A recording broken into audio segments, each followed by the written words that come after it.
All right, welcome back. Mech 1330. All right, fluid power. We are in Chapter 2 in your book.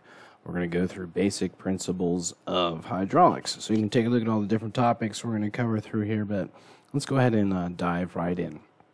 So if we're looking at hydraulic systems, okay, in general, hydraulic systems, they operate from 500 to 5,000 psi, or pounds per square inch, okay? We use hydraulics because they're very precise, okay, and we can position things easier. They have much more smoother transactions than do pneumatics, okay? Very fundamental here. All right, this will show up on our Siemens test, all right, as well. We'll use this throughout the semester. Very important is Pascal's law, okay? And it states the pressure exerted on a confined fluid at rest is transmitted undiminished in all directions and acts at right angles to the containing surfaces, okay? So we're going to do a lot here. Pressure equals force over area, okay? But we have to understand is pressure transmits force and energy, not the fluid, okay? And if we take a look at most industrial hydraulic systems, right, big presses they have at Nissan, you know, that we've visited in the past or things like that, or, you know, just different things like that. We use pressurized fluid, and we consider them more like hydrostatic type scenarios when we do that, okay? But remember, pressure is force over area. Other ways of looking at it, okay, is area equals force over pressure, okay, or force equals pressure times area. So we're looking at the equation here at the top of the screen. I generally remember as pressure is force over area, okay? So we can kind of do a lot of calculations with this throughout the semester. If we take a look here at the system on the left, okay, we have a 5 Newton weight over a 2.5 square meter area. So if we take 5 divided by 2.5, we get 2 pascals, okay? Pressure is going to be in pascals if we're in metric, all right, or PSI if we are in imperial or standard units, okay? So you can kind of see that there. So I'm going to call it PSI through most of the semester. I'm not always going to say pounds per square inch. I might sometimes use Newton meter squared or call it pascals. Most of the time we'll probably be in kPa or kilopascals or that sort of thing as well. We'll do a few problems where we use bar and things like that. Remember, all those are in the index of your book. Okay, so just one note, 1 kPa is 1,000 pascals. All right, so kilo is our prefix. All right, our SI prefix for 1,000. So if we take a look and we have a high pressure system here, all right, we have 5 newtons over 1 square meter. We're going to get 5 pascals. Okay, so that's our pressure. You know, and we're going to go back and forth this entire semester. We're going to do problems in imperial, and we're going to do an identical problem in metric, so that we get the hang of both and kind of get used to doing the different conversions. So those of you coming from chemistry, very advantageous here. Okay, so what is the amount of pressure shown in the given container? We have, you know, this container with oil in it. It's got a 10 Newton load on it. We have an area of the stopper here of 0.1 cubic meter. All right, so when we substitute that in, it's just force 10 newtons divided by area 0.01. And we have to be in the correct units. Remember, units is very, very important. It does have to be over Newton meters squared here when we do this, okay? And we end up getting 100 pascals. So let's start applying this to some cylinders, all right? We're starting to move things, all right? We have an example here. We have a piston. It has a diameter of 1.5 inches, and we don't want to exceed a pressure of 500 psi. What's the maximum force this system can withstand? So we're given 2 out of the 3 variables that we need, all right, and we are in the right units. We're in psi for pressure. We are in inches for diameter, so we have to convert that to area first. And, you know, just a note, a lot of these we're going to be following the same procedures. It's kind of like we need to isolate the right equation that we're going to use for each one of these types of problems, and then we have to make sure that we are always in the right units as far as everything goes. But always, almost all these problems that involve a cylinder, we are always going to be calculating the area first. The area that we're going to use in this course is pi d squared over 4, where d is the diameter of the cylinder. You may also use pi r squared if you want to, since that's what's been hounded into you through math, but for us, pi d squared over 4 is what we're going to be using here. So I'm going to use 3.14. You can use the pi button on your calculator. Just know we're going to be off just a little bit when we do those different calculations, okay? But we have to calculate the area, so we end up getting 1.767 square inches, and we now are able to calculate the force because our pressure is in PSI. Notice I'm writing out all the units, and I want you to make sure that you pay attention that your units cancel out. So when we take 500 times 1.67, all right, we get 884. But notice that we have inches squared in the numerator, inches squared in the denominator, the inches squared cancel, and we're left with pounds. That's our unit of force in our imperial or our standard, U.S. Type of measurements. So we're left with a force of 884 pounds. So whenever you're in doubt working through these problems, the units will guide you. It's very important, okay? The units can guide you. Know that force, we have to be in pounds. Pressure, we have to be in PSI or pounds per square inch, right? And we know area has to be in inches squared if we are talking strictly about, doing the problem in standard units versus, metric. So let's do the same problem here, and we'll do a metric version so we can kind of see the difference in how we apply it. We have a piston. It's required to support a force of 10,000 kilonewtons, which is 10,000 newtons when we do our calculation. Okay, we don't want to exceed a pressure of 70 bar. What size cylinder is required? Okay, so this is where we're actually going to be looking for the diameter of the cylinder piece here. Okay, so it's not quite the same as the last problem, but we're going to be using the same formula, right? Pressure is force over area. But we have to make sure that we're in the right units. So we have to take that 70 bar and put it into pascals, okay, which is 7 million pascals, or 7 million newton meters squared. We want to, use newton meters squared, so when we do our units, everything cancels out. We're looking for the size, so we have to solve for the area, and then we have to solve for the diameter. So this is kind of a two-step problem when we go through this approach, okay? We know that area is force over pressure, so we're going to take 10,000 newtons divided by 7 million newton meters, okay, or it's newton meters squared, so I got a typo there. So we end up with 0.001429 meters squared. That's our area. We're not done, though, because we want to size the cylinder based on its diameter. All right, so we have to solve the area equation, pi d squared over 4, for d. And when we do that, we get the square root of 4 times the area divided by pi. Substitute in our given values, and we end up with our diameter. Okay, it needs to be 0.042 meters. Okay, so there's how we're going to use that equation to size something. So, if you want to size your cylinder to your system, now you know, all right, I need to go buy a cylinder that has, you're not going to find a cylinder that has 0.042, exactly. You might size it up. I want a 0.05 cylinder or something like that. There's standard sizes that go with all these. Okay. So let's take a look. Another example here. We have a piston. We have the diameter. Okay, it's 40 millimeters, and we don't want to exceed a pressure of 3,500 kPa. What's the maximum force this system can withstand? So in my mind, I'm thinking, all right, pressure is force over area. I have pressure. Okay, I'm looking for force, and I have a diameter. Problem is my diameter is in millimeters. I need to put it into meters. Okay, so we have to do that because all of our calculations need to be in meters. So before you do any calculations, you have to put everything in the right units. So that 40 millimeters, we have to move the decimal place 3 places to get into meters. So we're going to use 0.040 meters for this problem. And to make sure that you don't get lost in anything else, we have 3,500 kPa. You're going to use 3,500,000 when you do your calculation, okay?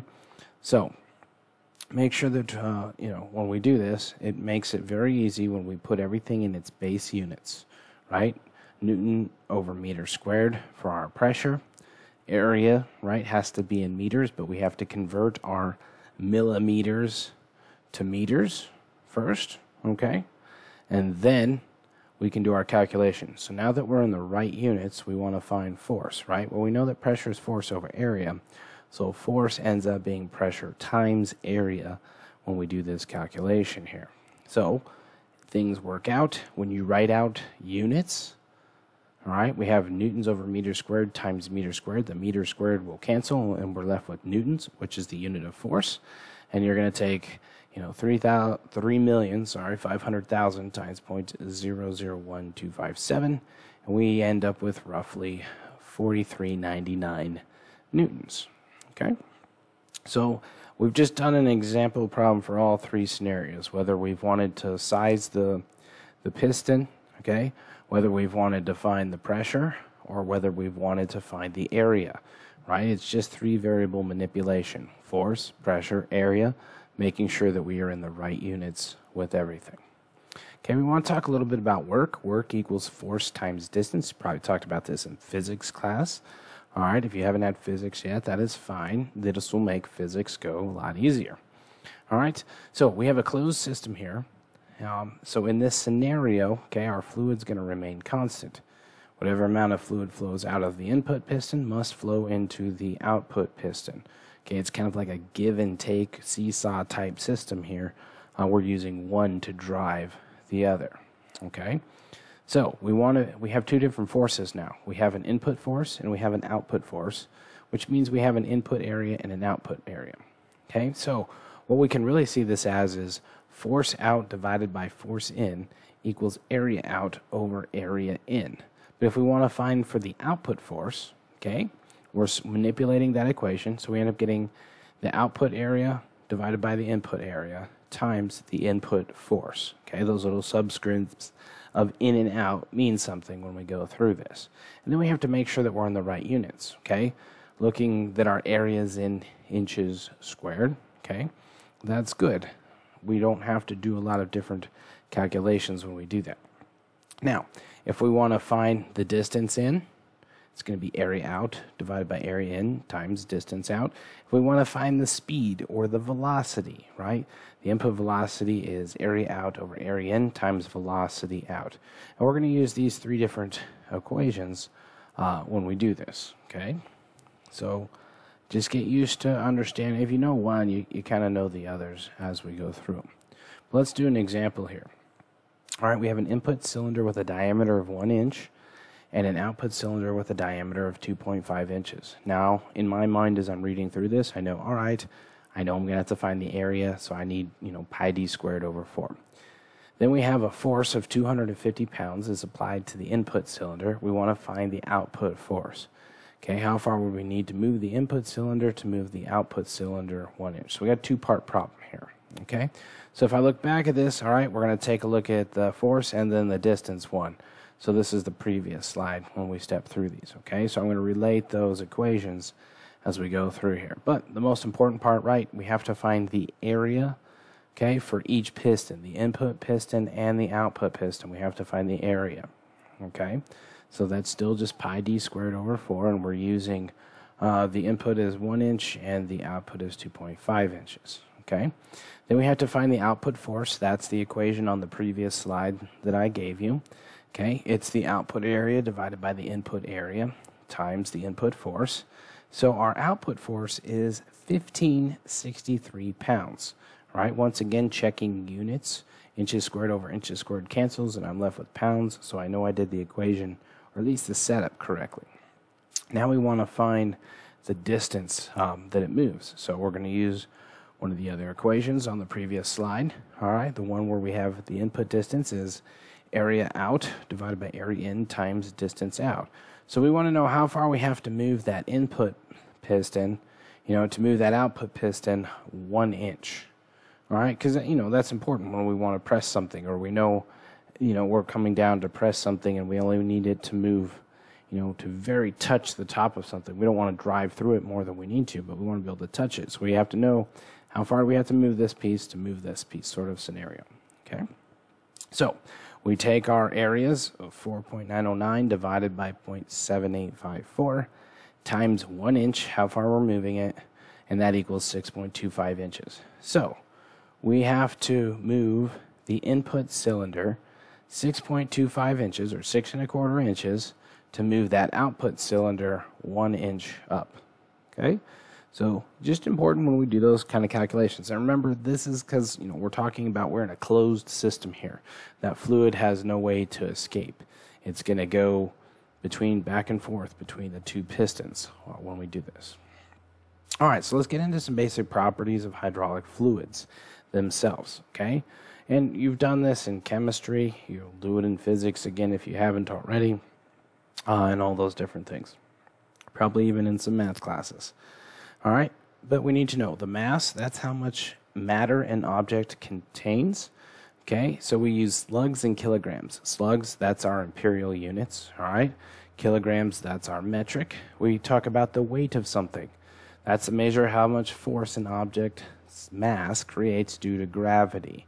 All right, so that's what we talk about. We weigh different on different planets. All right, because gravity is different on different planets. In imperial units, we're going to use pounds, and in metric, we're going to use newtons. Okay, we're going to do all our calculations based on Earth, right, because we live here. So in Earth, all right, our acceleration due to gravity in imperial units is 32.2 feet per second squared. In metric, all right, it's 9.81 meters per second squared. Okay, that's going to come in real handy in physics and later on in calculus. When you do these sort of calculations. And you've probably done them, when you've messed with some quadratics in your math class, when you got like the negative 16x squared, plus v0x plus, your starting position as 0 sort of thing, okay? So weight itself is equal to mass times gravity, okay? So W, lowercase w, not capital W, equals mg. All right, so let's do a couple examples. We have an object that weighs 500 pounds. What is its mass? Okay, so we have to find mass. Mass is going to be weight divided by gravity. So you're going to have to do 500 divided by, you have to pick the right units here. It's 32.2 when you do that calculation, okay? So the mass of this object is 15.53 slugs. All right, let's do a metric one. We have an object that weighs 1,000 newtons. What is its mass? It's still mass equals weight divided by gravity. Okay, so it's going to be 1,000 newtons divided by 9.81, and when we do that, we get 101.94 kilograms. Okay. We also need to talk about the density, all right? So bringing up, stuff you've possibly learned in chemistry, things like that. Density, mass over volume, okay? The letter that we use for density is rho. So rho equals m over capital V, because capital V is for volume. We use lowercase v later on for velocity and things like that. We also talk about the specific weight of a specific fluid. All right, there's different types of fluids that we can use for hydraulics, so it's important to understand the different properties of the fluids. We're not going to get into tons of details with them, but specific weight, okay, we use rho over there, so it's W divided by V, okay? So specific gravity, okay, is specific gravity divided by specific gravity of water. And the specific gravity of water is 62.4 pounds per cubic foot. Now, I'm not going to give you a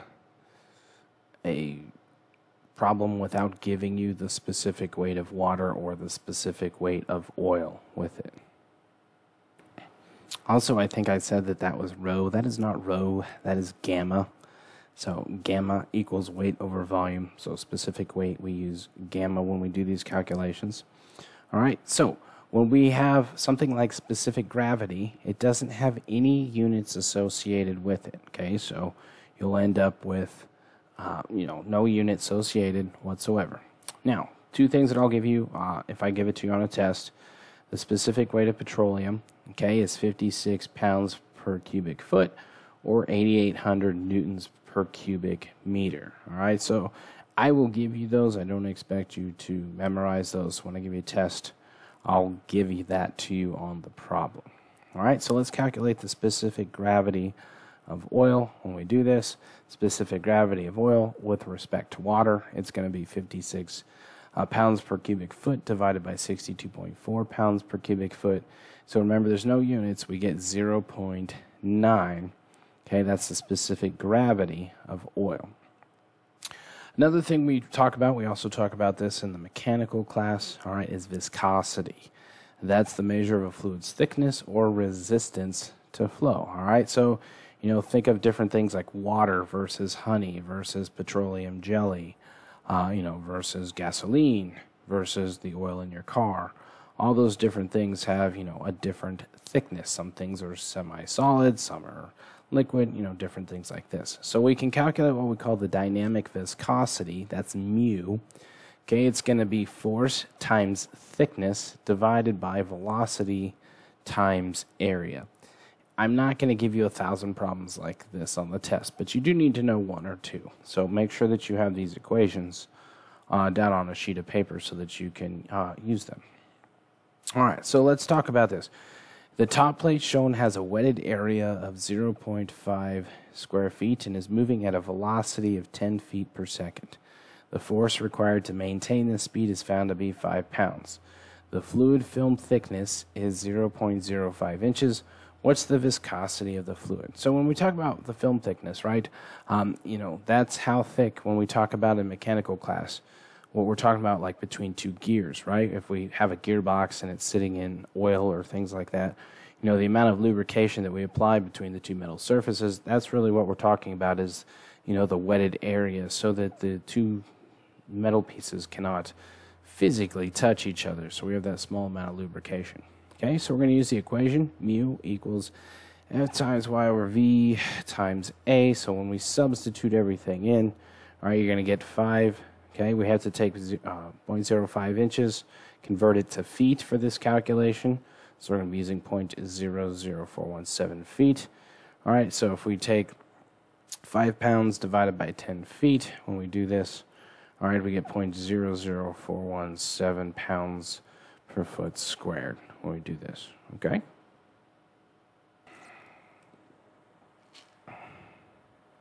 All right, kinematic viscosity. Okay, that's called momentum diffusivity. Okay, the dynamic viscosity divided by the density. Okay, so it's kind of a curly-shaped V because the lowercase v is our normal velocity, but we want the kinematic viscosity, so it's mu divided by rho. All right, so kinematic viscosity of oil, okay, is mu, which we calculated on the previous page, divided by 1.74, which is something that I would give you, all right, is equal to 0.00240 feet squared per second. All right, if we did the same problem in metric, all right, it would be 0.0833 divided by 897. Okay, we'd get a much, much smaller number. Remember, metric's always going to be a much smaller number because we're relative to a meter. All right, so it's going to be much smaller when we do that. Okay, so viscosity, we determined that through Sable viscosometer.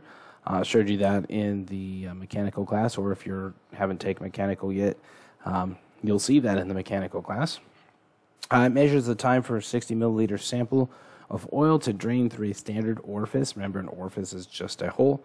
And we call that a Sable universal second, or Sable seconds universal. So SSU or SUS, interchangeable with those. Okay, viscosity, okay, it decreases with increasing temperature. So as that fluid heats up, it's going to be less viscous. It won't be as thick, right? Think about like heating up honey, right? You can have honey and it sits in your little container for a long time and gets really thick. But if you heat it up, right, it becomes, a lot more fluid and liquidy, I guess if we say is the word, right? So it is not as viscous. We have the viscosity index, okay? It's a scale from 1 to 100. The higher the number, the more stable the fluid's viscosity with varying temperature, all right? And when we talk about temperature, we're not just talking about the ambient temperature. We're talking about, if you just look at your car's engine, right, you have pistons firing back and forth. There's going to be extreme heat there because of all that friction and everything heating up. So same way as, we're working on something in a factory. We're going to have constant heat because of all the moving parts and things like that. So it's not just the ambient outside temperature we're talking about. Oh, it's a hot day. in the sun. It's actually, created from all the moving parts creating the fission, or the friction, sorry. If viscosity is too high, then it becomes more difficult for a fluid to flow through a system, okay? If viscosity is too low, it creates excessive wear because the oil is not thick enough to provide good lubrication. So that's why temperature can be damaging, because we're lowering the viscosity of something, which means we don't have that layer that we want between our metal moving parts, all right? Well, and it can also cause leakage in our cylinders, all right? If it wears down, things can leak from one side to another and create instability in our system.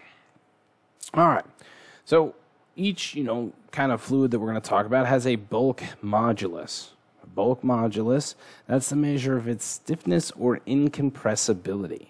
So it's the bulk stress over strain. And, in mechanical class, you'll do a lot more focus on, not in the one we'll take with us, but, at the university level, stress and strain of different objects and things like that. So it's the force and area, okay? So that's negative delta P, or negative change in pressure, right? That delta means change from math, right?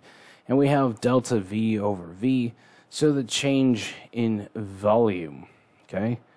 Something proportional to change in its own volume. So that's really what the bulk modulus is. Okay, in a system using hydraulic oil, okay, our bulk modulus is 250,000 psi. The pressure is 4,000 psi. By what percentage is the oil being compressed relative to the unpressurized state? Now, we know, right, we use oil in hydraulic systems because it's nearly incompressible, right? Where air, we can compress that and put it in a tank, right? You use an air tank to dive into the ocean, or those sort of things. So we can kind of know already that hydraulic oil is relatively not compressed, okay? So if we calculate the change in pressure in this scenario, okay, it's 4,000 minus 0. All right, so it's 4,000 psi. That's our delta P. Okay, then we have our bulk modulus, which is 250,000. So we've changed the original equation for the bulk modulus to solve for delta V over V instead of the B, because B was given to us. So we get negative 0.016. When we calculate this, we multiply it by 100 to get the percent change. So negative 1.6%. Okay, so at 4,000 psi, the oil is only 1.6% of its original volume. This is justification, so we can say that oil is relatively incompressible, right? I can only put so much oil into a tank, or air. I can keep pumping and compressing air into a tank to store it. All right, let's start talking about some more important aspects here. And everything that we're learning is going to carry over to pneumatics. So like I said, Chapter 2 is very, very full of a lot of information that we're going to use throughout the system, our semester, so you will get, good at this. Liquid flow. Flow rate. That's the volume of fluid that moves through a system in a given period of time. It determines the speed at which the output device will operate. That is our Q. So Q is our flow rate. Flow velocity, that's the distance the fluid travels in a given period of time. That's our speed.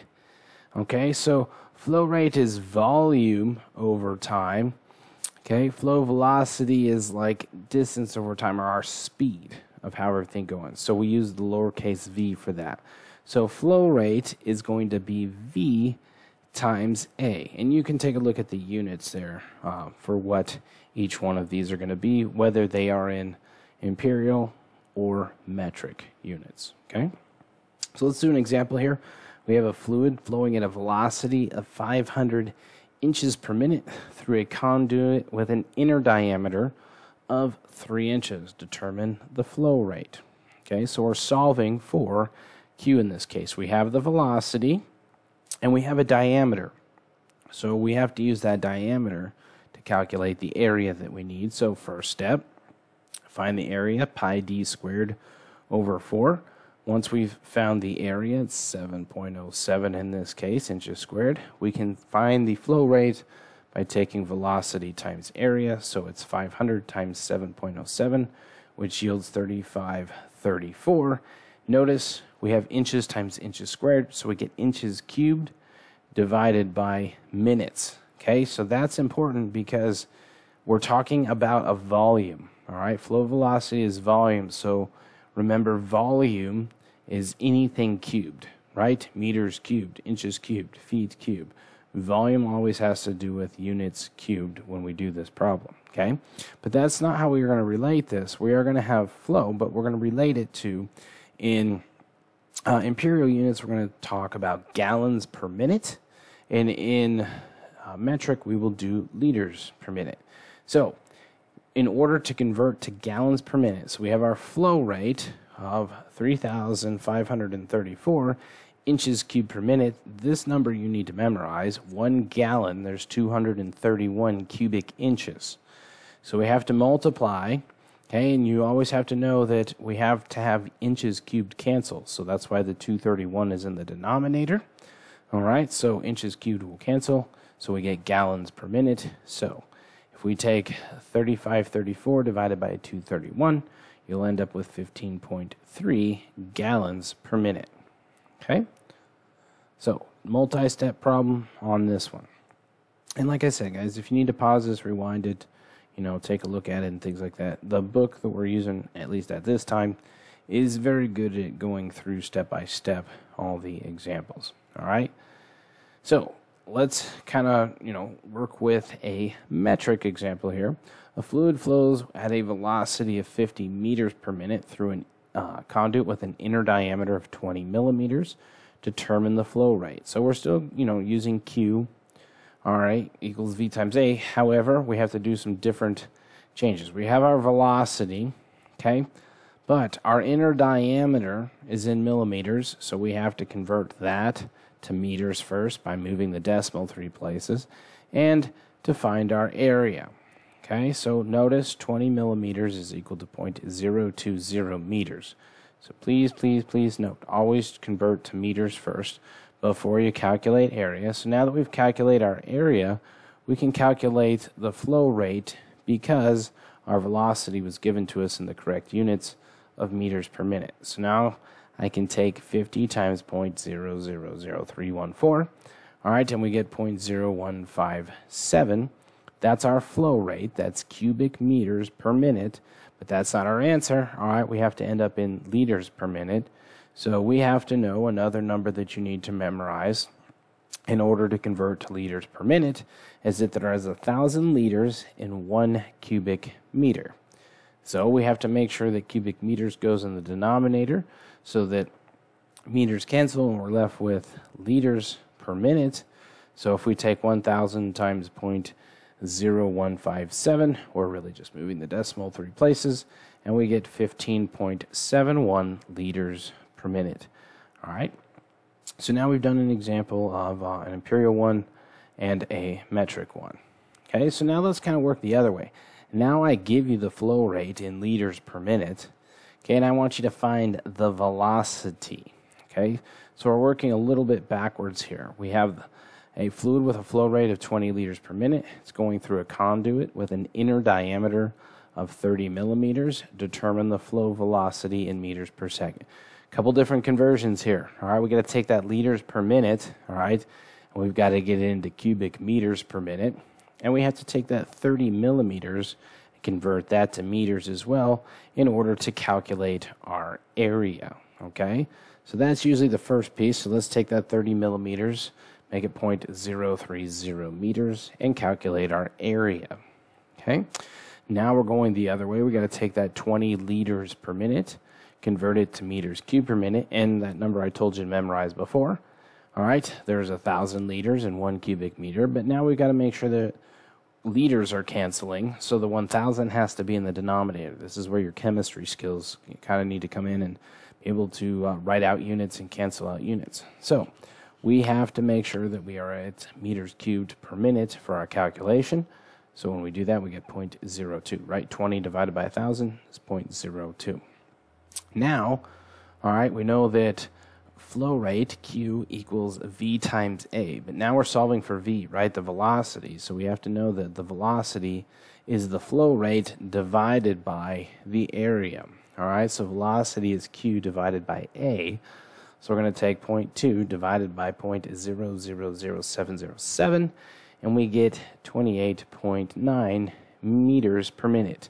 That is a velocity, right? We don't have to do any more conversions because that is our distance over time, which is speed, right, which is our velocity. So we've done everything, nothing else to convert there. All right, other than meters per second, all right, if we have to do it in that, because the question says determine the flow velocity in meters per second. So we're going to take 28.29 meters per minute divided by, or multiplied by 1 minute, there's 60 seconds. Okay, so we get 0.4715 meters per second. Okay, so make sure that you're paying attention to what the problem is asking you to do. So if you need to leave it in meters per minute, which is fine, or if you're asked to convert it to meters per second, just know that in 1 minute there's 60 seconds. We should know that one, all right? And the minutes have to go on top with that 1 over 60 so that minutes cancel, and we are only left with meters per second. Okay? Let's talk about steady flow now. Steady flow, that's the volume of fluid that flows through one section of a system, and it has to flow through other sections of a system as well. Okay?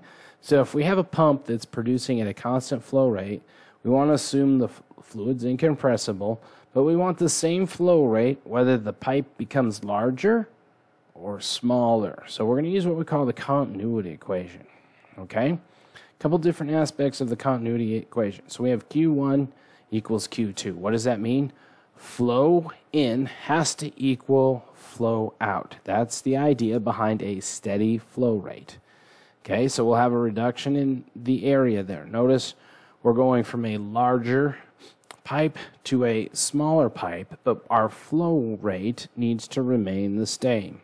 So our flow rate is V times A, right? Q equals V times A, but we have two parts now. We have the larger side, and then we're going to the smaller side. So our velocity can change, right?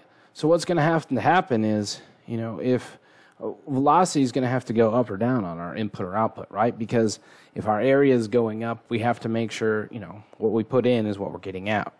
So we use V1A1 equals V2A2. Okay, so this is if we're just changing size here. So we have a fluid flows at a velocity of 100 inches per minute at 0.1. We're going to assume 0.1 is on the left-hand side with the larger diameter. Okay, the diameter at 0.1 is 3 inches. Okay, and then we're going to go down to a smaller pipe that is 2 inches in diameter. We want to determine the flow velocity at 0.2, or the right-hand side where the pipe is smaller. And then we want to make sure that we can determine the flow rate itself in gallons per minute. So that one doesn't matter whether we use the input or the output velocity. We just have to use the right area when we do the flow rate in gallons per minute. All right, but we do need to make sure, you know, the flow rate on the left-hand side has to equal the flow rate on the right-hand side because we want constant flow rate. That's the whole point between with continuity. It's being constant. So first step, as usual, you guys are getting used to this by now, we need to find the area, pi d squared over 4, for both of the diameters, okay, of the pipe. Then we need to calculate the flow velocity, V2, because we're given V1, right? We know that that's 100 inches per minute. So it's going to be, V2 is going to equal to V1 times A1 divided by A2. So we're going to take 100 times 7.07 divided by 3.142. We're going to get 255 inches per minute. So that's our velocity, right? So notice the inches squared cancel, so we're left with inches per minute, so you know that you're in the right units there. So that's our flow velocity. We want to determine the flow rate now in gallons per minute. So it doesn't matter if you use velocity 1 in area 1 or velocity 2 in area 2. Our flow rate should be the same. You just have to be consistent. Don't mix velocity 1 with area 2 and vice versa, sort of thing. So let's just choose what was given to us. So we're going to use velocity 1 and area 1. So Q equals V times A. So we're going to get 100 times 7.07. So we're going to get 707 inches cubed per minute. We're not done with the flow rate. We have to get it into gallons per minute for this piece, right? So that's where you have to remember that 231 number, right? In 1 gallon, there's 231 cubic inches. All right, so make sure you set it up correctly so that inches cubed cancel with one another. So you're going to have 707 divided by 231. So we're going to get 3.06 gallons per minute for our flow rate. Okay? So remember, we're talking continuity here. So that means that there's 3.06 gallons per minute going through the left-hand side where that pipe is 3 inches. And then there's also 3.06 gallons per minute going through the right-hand side where the pipe is only 2 inches. So something's got to give there. What has to happen is the velocity is increased. So notice the velocity going in on the 3-inch side is 100.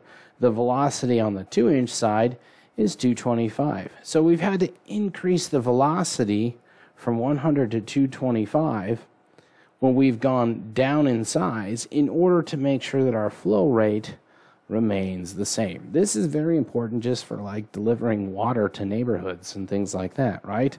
Your street has large pipes, but then it goes down to 1-inch, 3/4-inch lines when it distributes it to houses in your neighborhood. And you've got to maintain, that flow rate so that, you're getting the same amount of water as your neighbor when you're both, trying to take a shower or something like that, or one's flushing the toilet, or one's washing clothes, the other one's, filling a bathtub, or different things like that. So very, very important when they start doing those calculations. Okay? So what we're going to take a look at now is Bernoulli's equation. Okay? We're talking about the total energy now on an incompressible fluid, right? Incompressible fluid is what we're talking about with oils and things like that. Okay? So there's 3 different parts to it. There's potential energy, there's pressure energy, and there's kinetic energy. And we're going to look at all kind of 3 different parts here when we go through this, and you're going to see where one part will fall out while the other part stays constant, or those different things. And then we'll kind of put it all together. So you can write down all the units here and that sort of thing.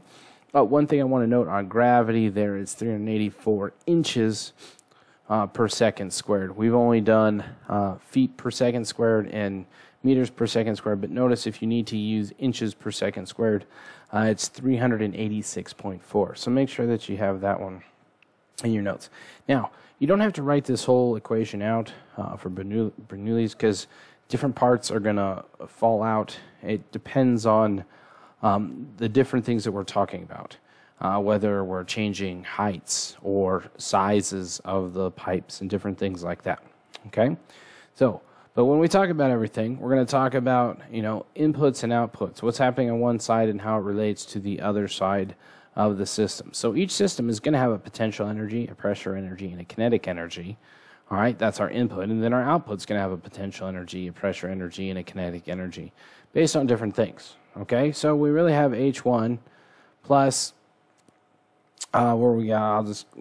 we got P over gamma, or rho over gamma, right? V1 squared divided by 2 times G equals H2, that's the height 2, plus P2 over gamma plus V2 squared divided by 2G. So these are going to kind of fall out, right? If the height doesn't change, all right, we don't take it into consideration. So this will kind of make sense as we do the next few examples and walk through this.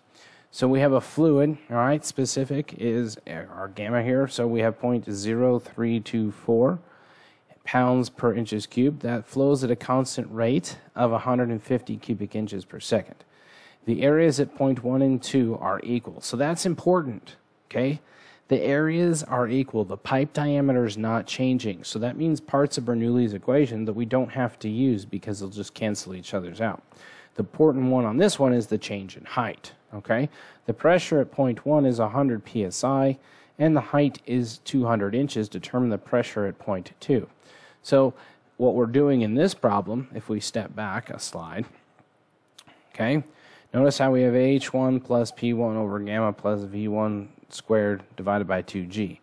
Since our height's changing, that's important. Since our pressure is not changing, all right, we don't have to use the pressure part of the equation. If our velocity wasn't changing, we wouldn't have to use the velocity piece, so on and so forth, if the height wasn't changing.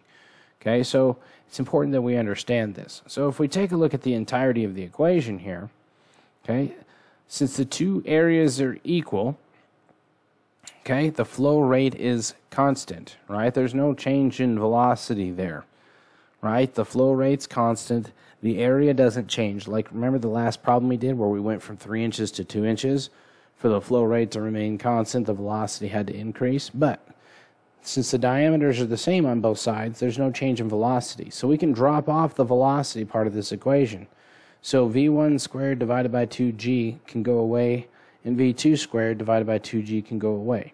So we really have a change in height, and we have a change in pressure here when we do this problem. So that's how Bernoulli's is going to work out, based on the scenarios that we have. So we're going to solve for P2. So if I solve that all out for algebraically for P2, I get that equation. All right, then we're going to substitute in our known values, all right, and then we get 93.5 pounds per square inch, or 93.5 psi, okay? Another form of Bernoulli's. You should recognize this one, all right? What's not changing here? The height's not changing. I'm going to step back a slide. Notice the height of the pipe is changing here. It's not on the same level. The diameter of the pipe's not changing, but the height is. Okay, if we look at the next example, the height is not changing on the pipe. We're not changing elevation, but the diameter is changing. So that tells us what parts of Bernoulli's equation we want to keep and what parts we don't need to, keep track of because it's insignificant. In this case, the height's not changing, okay? But we have, the same, or the fluid here, we're doing this one in metric, is 8,000 Newton meters cubed. It's flowing at a constant rate of 0.004 meters cubed per second. We have the two areas. They're already given to us in meters squared, so we're good there. We have the pressure at point 1. We want to find the pressure at point 2. But now we don't have to worry about height. But we do have to get our two velocities. Okay, we have our flow rate, and we have our areas already given to us. So we know our two velocities, and since h1 equals h2, so like I talked about, there's no change in height, we take that original Bernoulli's equation, get rid of the h's, and we solve it for P2. We're using the same equation from a few slides back, only we're not using the h portion. Okay? Now we're into substituting in all of our values, okay, and we're looking for pressure. We end up with 99.09 kPa. It's really just substituting in what's given to us. So the hard part for you might be, determining what part of Bernoulli's stuff's going to fall out and manipulating Bernoulli's equation, all right, for the specific variable that we're looking for. Okay? Very important here is a Venturi, okay? What a Venturi does is we're reducing the throat here. This is how we actually create suction and create a vacuum. All right, we'll talk about this a little bit more in a later chapter in the book as well, when we get into vacuums and dropping below atmospheric pressure and how we do this. So, if we do this case here, the heights are equal and the elevation terms drop out. We can use Bernoulli's equation. It's reduced. It's what's here on the left side. It's P1 over gamma plus V1 squared divided by 2G. That equals P2 over gamma plus V squared, V2 squared, divided by 2G. We're using the continuity equation, so that means our velocity in, okay, velocity out type scenario there, or our flow in equals our flow out, so we're finding the different velocities, okay? So that velocity is going to change in that smaller portion, all right? So on the left-hand side, we'll have our velocity, but when we get to the throat piece where it's reduced, our velocity is going to increase because we are using the steady flow. If we calculate all of that, okay, and you solve for V2, we're solving Bernoulli's equation on the left-hand side for V2. I've solved all that out for you algebraically. When you do that, go ahead and substitute in your given values, all right, and you'll get this. Now, Torricelli's theorem. Okay, it's a special case of Bernoulli's equation, and it applies to when we're talking about a liquid draining from a tank. Okay, so on the right-hand side, I have your toilet. That's what it looks like on the back of your toilet. If you've never looked at the back of your toilet before, if you take off the lid, you will see that that's pretty much exactly what it looks like, how we're draining fluid out of a tank. Okay? So in this case, the pressure points at 1 and 2 are both 0 psi. Velocity at point 1 is 0 because it's going to be very small compared to the velocity at point 2, right? Because point 2 is where we're evacuating out of the orifice. Okay? So we can reduce Bernoulli's equation to H1 equals H2 plus V2 squared divided by 2G. All right, so we're not worried about the pressure on those sides because they're both going to be 0 because it's an open tank system too. So we can solve that Bernoulli's equation for V2. All right, and if we find the change in heights, it's really just H, however high the tank is. So we can reduce all of this down to Torricelli's theorem is V2 equals 2 times G times H. Okay? And then we substitute in our values and are able to go on. So let's do an example here. The tank is filled with a liquid to a height of 4 feet to determine the velocity at the outlets. We're using Torricelli's theorem here. So V2 equals square root of 2 times G times H. Make sure when you're substituting this into your calculator that the 2 times G times H is all in parentheses and all under the square root. So when you substitute all that in, all right, you should get 16.04. So make sure you're working these examples with me. Plug in the numbers in your calculator, making sure that you're getting the same value. Okay, and now if we notice G in that case was 32.2 feet per second squared because we were in imperial.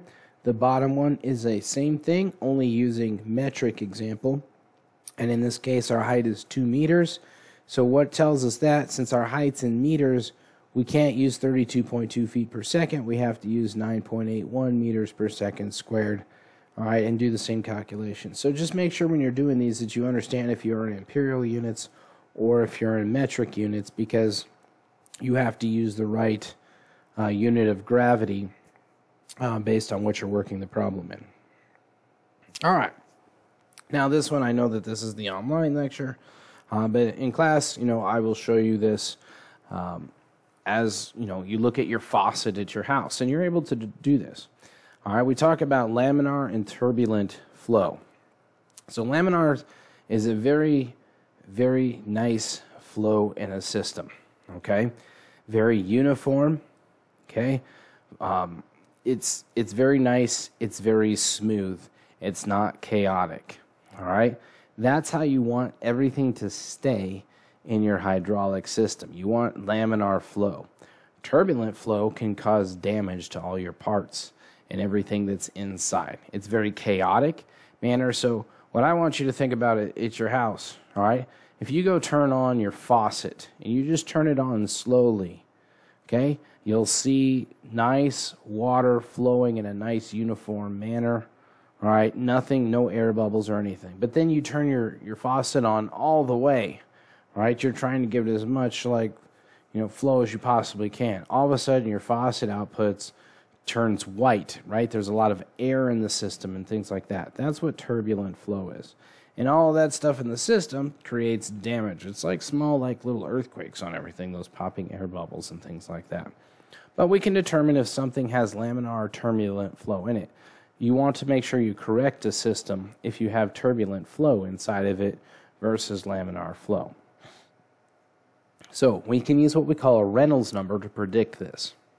Okay, a Reynolds number has no units, but it's velocity times diameter divided by kinematic viscosity.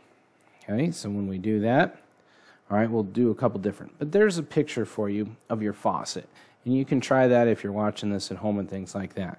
You can see where your laminate water flow versus on the left-hand side of the picture, that's your turbulent water flow. So you can kind of see the difference between the two. What you want is laminar flow inside your lines so that everything is nice and uniform. So how do we determine that? We have a Reynolds number that we're going to calculate.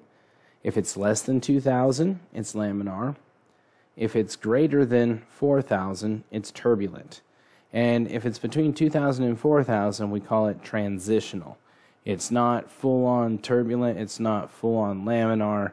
But it's kind of where you got your faucet like halfway up and you're getting some bubbles, but not a bunch of chaotic bubbles. Okay? So, let's do an example here. We got a fluid with a kinematic viscosity of 0.0045 feet squared per second. It's flowing through a 3-inch diameter conduit at a flow rate of 400 gallons per minute. Determine if the flow is going to be laminar or turbulent. So, we have to convert our gallons per minute to inches cubed per second. Remember, that's that 231 number that you need to use. So 231 inches cubed or cubic inches per gallon times 1 minute over 60 to get into seconds. So we have to end up with cubic inches per second. We get 1540 when we substitute in all of our values. We have to find the area. Anytime we got a diameter, just, you got to find an area. So pi d squared over 4. And we've calculated our area. We've got to calculate our flow velocity here. It's Q divided by A, right? That's nothing new. That's using our flow equation from before. So far, no new equations here, just converting. We haven't even plugged into the Reynolds stuff yet. We had to find our velocity, okay, and we needed to find our flow rate in cubic inches per second and our area in order just to find our velocity. We have our kinematic viscosity that was given to us, but we need to find velocity. We have to make sure that we're in the right units. So we're going to take that inches per second and convert it to feet per inch, okay, or feet per second, sorry, when we do this. So our velocity ends up being 18.16 feet per second. Convert the diameter into feet, okay, and we're doing this for the Reynolds equation here as well. Why? Because the kinematic viscosity is in feet and seconds. So that is why we have to convert our velocity into feet per second. Okay, so it's very important, and our diameter has to get into feet as well, because when we're doing our Reynolds number, our kinematic viscosity is in feet squared per second, so everything else, our velocity and our diameter, has to be in feet per second and feet. So when we calculate this, our Reynolds number ends up being 1008. All right, since it's less than 2000, we can conclude that this is a laminar system right now and everything is good, no damage to our system. All right, let's talk about static head pressure. Okay, so what I want you to think about, it's whatever is over your head. So the best way to talk about this is, when you're in the ocean and you're diving, the deeper you go, why does everything compress? Well, you have the weight of the ocean on top of you. So that's why you have to be careful how fast you go up and down when you're diving and things like this, because we have the static head pressure. That is literally the weight of the entire ocean, that's sitting on you the deeper you go. It's really just suffocating you by pressing things down. No different than if you were, to have someone put a big boulder on your chest and that sort of thing. So we can determine the magnitude of the static head pressure. Okay, the P subscript H, that's our head pressure. All right. It's going to be our specific weights, our gamma, times our height, how much, below the level of the fluid that we are when we're sitting there. So, if we have a tank, it's filled with oil. It has a specific weight of 8,000 newtons per cubic meter, and it has a depth of 8 meters. What is the pressure at the bottom of the tank? Okay, so that's really what we're looking for, is our static head pressure. All right, so we take our specific weight times our height, all right, and we end up with 64,000 Newton meters squared, which is the same as 64 kPa. So that's our pressure. Okay, so if we have that tank full of oil, all right, and we were submerged, below it, 8 meters, that's how much pressure would be sitting on top of us. Okay, so that's called our static head pressure. Okay, we can also talk about, different ways that we can lose pressure in a system. All right, very detrimental, airplanes in the cabin pressure and that sort of thing. But, you can lose pressure in the landing gear, and you're not able to get the landing gear to go down or things like that. But, so pressure loss. All right, so when there's fluid flowing, pressure drops, the fluid flows through the system due to the loss in energy, right? You're going to, poke a hole in a line or something like that. We're going to get pressure loss.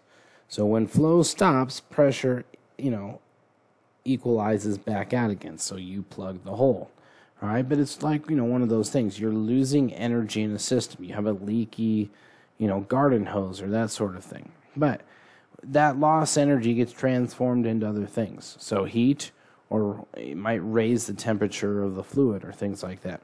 As the temperature rises, right, the viscosity of that fluid decreases.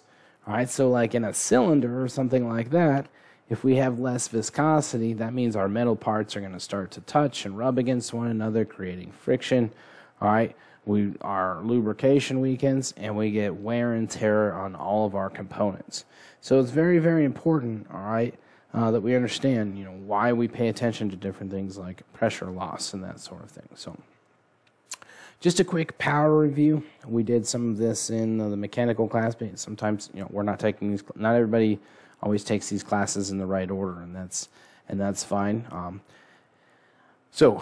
Power, okay, is work over time and force times distance over time. So that's the top equation. That is not like watts, like what we talked about in electrical.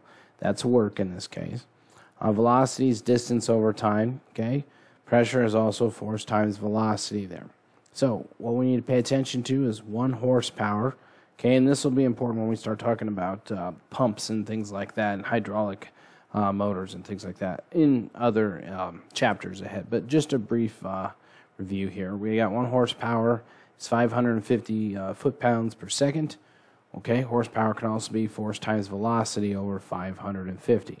Okay, horsepower, remember, means horsepower. And so when we talk about, your engine or something like that, we're talking about horsepower. But over in Europe, they talk about kW or kilowatts. All right, so for us, kilowatts is force times velocity over 1,000. Okay, so those are the 2 equations you're going to use. But, and why do we need to size this? Because it's based on the amount of loads that we've got to move something heavy, right? In a factory, we might be moving a vehicle. We've got to understand that do we have enough horsepower motor to lift this vehicle and place it where it needs to go. So let's do an example here. We got a 20,000 newton load.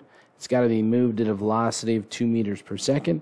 How much power is required? Okay, so we have the force, we have the velocity, and this is in metric. We should be able to just substitute right in. So we know that we need 40 kW or 40 kilowatts, all right, power to move this 20,000 newton load at a rate of 2 meters per second. I mean, that's relatively, what our 6-axis robot can do and that sort of thing. Very, very easy in that case for it. All right, power and hydraulics, same kind of setup, okay, but power can also be pressure times flow rate. So our hydraulic horsepower, so pay attention to the equations at the bottom right there. Our HPH, hydraulic horsepower, is pressure times flow divided by 1714, or our kW, hydraulics, is pressure times flow divided by 60,000. So this is when we're talking about horsepower or kilowatts due to hydraulics, that sort of thing. Okay? So let's do an example. We have oil flowing through a hydraulic system at 10 gallons per minute and 2,700 psi. What's the hydraulic power of this system? So the hydraulic horsepower, okay, it's P times Q over 1714. So 2,700 psi times 10 gallons per minute divided by 1714, we get 15.75 horsepower. And generally, it's kind of like a little drawing here, but in real life, that's kind of like what a little system, looks like in general. I used to have one sitting in class, but we kind of ended up taking it apart over time, just to figure it out. But that's, really what a small little confined unit, all right, is going to look like as you walk through a factory or someplace along the line that's using something hydraulics. It's local to the tank. We're not using the tank that's, 500 feet away or different things like that. Most of the time, everything's very local, to the process or what's going on there. Okay? So, last slide here. Everyone's like, yes, we're finally done with this lecture. But end of chapter 2 here. But hydraulic systems, there's 3 main segments. Okay, there's a power supply. All right, it supplies flow to the system. The pump takes the mechanical power from the prime mover, motor, engine, and converts it to fluid power. You know, it's the same thing in electrical. We have a power supply, right? We have either a battery, we have a DC source, or an AC source that's supplying power to the system.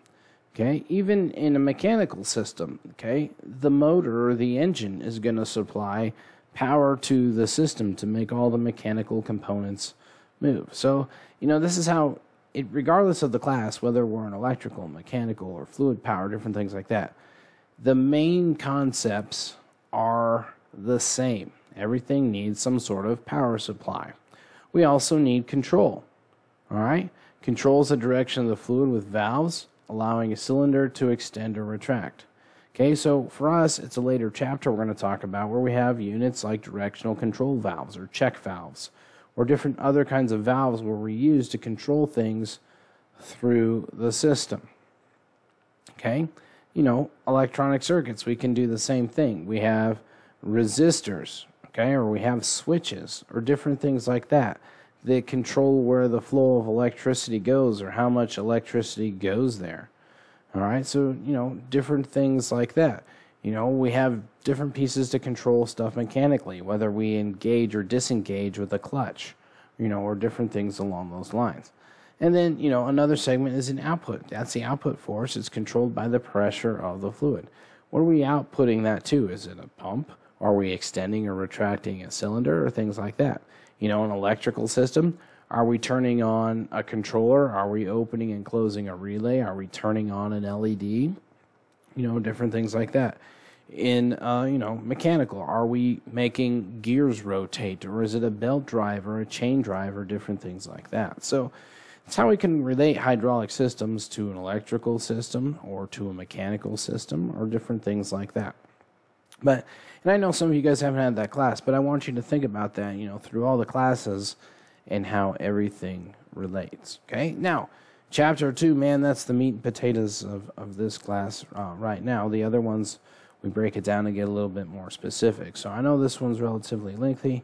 This is one of the most important chapters in the book, and we're going to use a lot of the stuff that we learned through this throughout the entire semester. But that's it for me on chapter 2, guys. Have a great day. I'll see you in class or I'll see you in lab. All right, guys. Remember, email me if you got questions or write them down so when you get to class, you can ask them and I can answer them for you. Else, guys, have a great day. We'll see you in class.